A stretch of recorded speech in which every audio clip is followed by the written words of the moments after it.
سلامونه ملګرو. افغانستان بمقابلہ زمبابوے دوئم ټیسټ د درېمې ورځې لوبه هم اختتام پذیر شوه چې افغانستان د یو ډیر غټ مشکل نه د رحمت بیٹنگ او د عصمت عالم بیٹنگ د ډیر غټ مشکل نه افغانستان اووخو.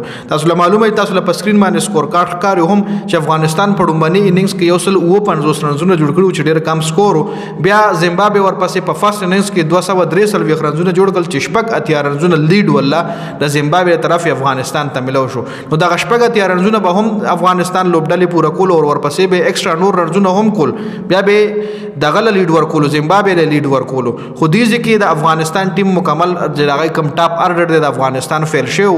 میډل ارډر کې رحمت او عصمت عالم باټم ارډر کې زبردست بیٹنگ کړي. تاسو د افغانستان د بیٹنگ وګورئ، نه کم 300 رنزونه د افغانستان او صرف اوه کلاډیان ورته عبدالمالک یو رنز کړی دی، ریاض حسن یو لس رنزونه، رحمت یو کم سلويخ رنزونه جوړ کړي، یعنی یو لس کم یو نیم سل رنزونه جوړ کړي، شاهدی دیالس یو رحمان شپږ زدای 15 شاهد الله 22.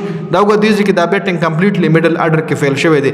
بیا عصمت عالم په 14 رنزونو باندې اوس هم په بیٹنگ باندې ولاړ دی او راشد خان په 12 رنزونه جوړ کړي دي چې د باران په وجه د درې مروازه لوبه چې کم دی نیمه کې پاتې شو. مطلب ټول ورځ باندې لوبه شوی هم نه، ټول ورځ لوبه نه ده شوی.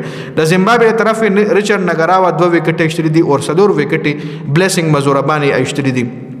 نیومهاری وکټ کاتک یوم نشه، سکندر رضا یو وکټ ایشتلی دا، برین بینټ هم داغه کاتک یو وکټ نشته.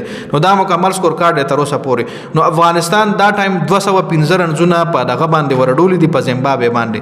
215 رنزونه های سکور ده کې د شي په سیکنډ اننګز کې د زمبابوے چې کم بیٹنگ لاین اپ دغه هغه رنګ بیٹنگ هم نه کی. نو افغانستان سره د میچ ګټلو چانسز پوره شو. دوه ورځې لوبه اوس هم شته، خو باران ډیر زیات شو، ګراوند ټول لون شوی دی.